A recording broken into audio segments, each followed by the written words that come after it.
We're going to go over an exercise called McKenzie Extensions. This is a very common exercise that's prescribed by many physiotherapists, but here it's all about the details. So we're going to look about loading and stretching out the abdominals and feeling work through the mid and upper back without feeling any compression of the lower back. That's very key with this exercise. So Jess is going to be laid on his stomach and his hands are going to be in front of him with his elbows slightly in front of his shoulders here.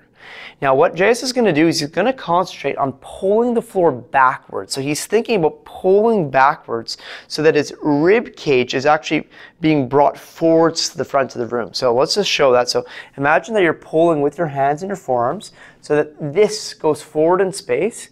And so it creates a little bit of a banana shape.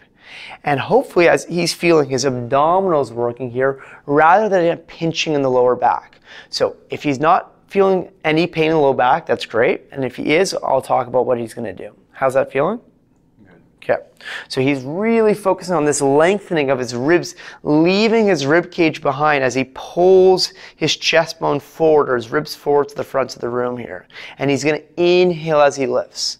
Good. You're going to exhale down and relax. So he's just holding for a 1 or 2 count at the top. So pull with the hands and the forearms, inhaling, chest bone forward.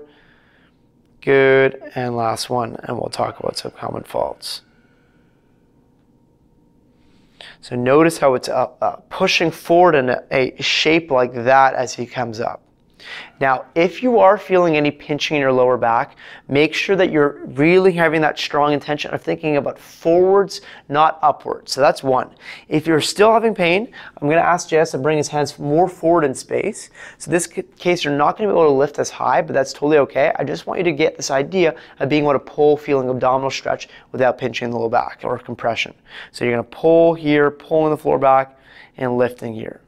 If he feels work in this upper back or mid back region, that's a nice bonus because what we're learning how to do is extend with the upper back rather than just a feeling of pinching the low back area. Good. So you could actually play around with different angles of going a little bit further, where further will more likely feel a bit more upper back, whereas if JS moves his hands back here, I'll do it after this rep. Good. Lifting and breathing. Awesome. And in terms of vision for your eyes, if you're comfortable looking up, you can. Otherwise, you could just kind of look between your hands. Whatever feels more comfortable for you. I don't want to strain the neck. So let's just bring the arms back. Now, if he brings his arms even more directly underneath his shoulders, like he's like a sphinx like that, and again, he's going to pull and lift up. He'll get more abdominals here, but I don't want you to do this at the cost of feeling the low back pinching. Great, last one for me, getting a nice stretch. You could also think about your belly button going forward. So really think of those lower abdominals being pushed forward as well, and you'll really get a really deep stretch of the abdominals that you might not have felt.